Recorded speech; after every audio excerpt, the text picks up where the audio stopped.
Okay, let's dive into this. Welcome to The Explainer. Today, we're unpacking one of the absolute most famous and devastating maritime disasters in all of human history. We're looking at the RMS Titanic. Specifically, we're going to use the historical record to dissect exactly why the Titanic sank to the bottom of the ocean on its maiden voyage. So, how did a supposedly unsinkable ship meet its end? This entire explainer is basically framed right around this incredible contradiction. We're going to explore the really stark contrast between towering human pride, technological overconfidence, and, well, the harsh, unforgiving reality of the North Atlantic Ocean. To uncover the blueprint of this tragedy, we'll quickly cover the unsinkable ship, the 11:40 p.m. strike, the resulting panic and lifeboats, those final moments beneath the waves, and lastly, the enduring lessons of pride and courage. Starting off with Part 1, the unsinkable ship. The date is April 14th, 1912. Picture the scene for a second. You've got passengers dancing in the ballroom, completely oblivious to any danger outside. And that total security?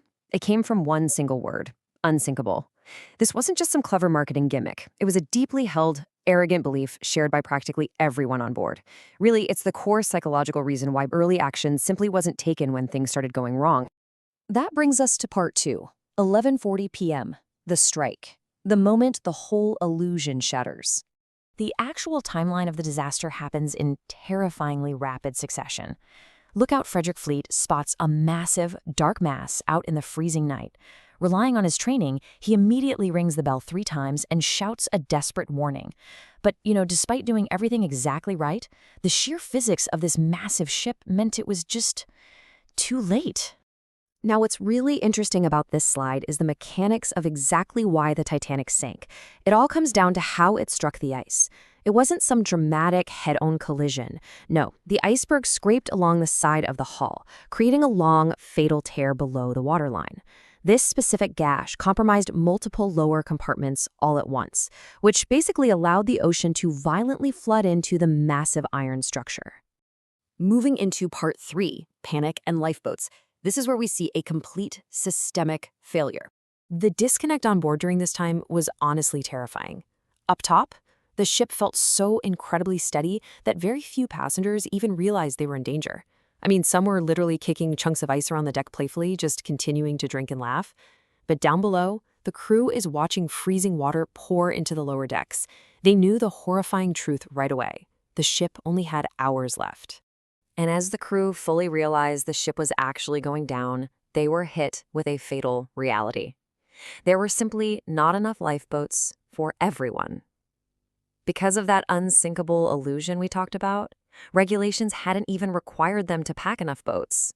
It mathematically guaranteed a massive loss of life, even if they had executed a totally perfect evacuation.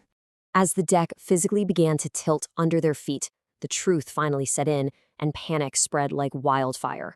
Officers were forced to shout that now chilling order: women and children first.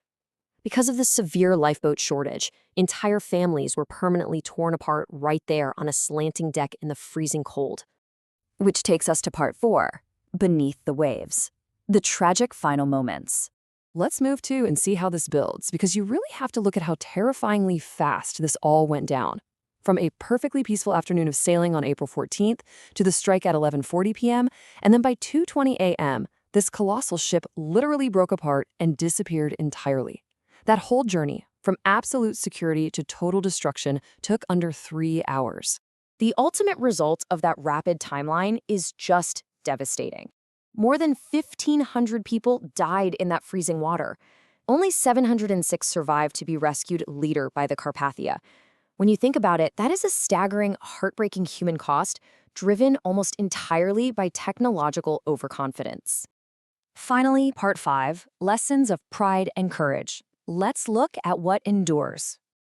And this brilliantly illustrates that amidst all this catastrophic failure, we also see the incredible duality of the human spirit. Right in those final dark hours, you had musicians staying on deck, playing their instruments just to calm the panicked crowd, and crew members willingly giving up their own seats in the limited lifeboats, literally choosing certain death just so others could live. So the crucial point is, how do we balance our own human ambition against the enduring lessons of this tragedy? The Titanic stands as a monument to the ultimate cost of hubris. But look around at our modern world today. AI, space travel, rapid technological advancement. You really have to ask yourself, are we still building unsinkable ships today, totally blind to our own modern icebergs? Thank you so much for joining me for this explainer. Keep questioning the world around you,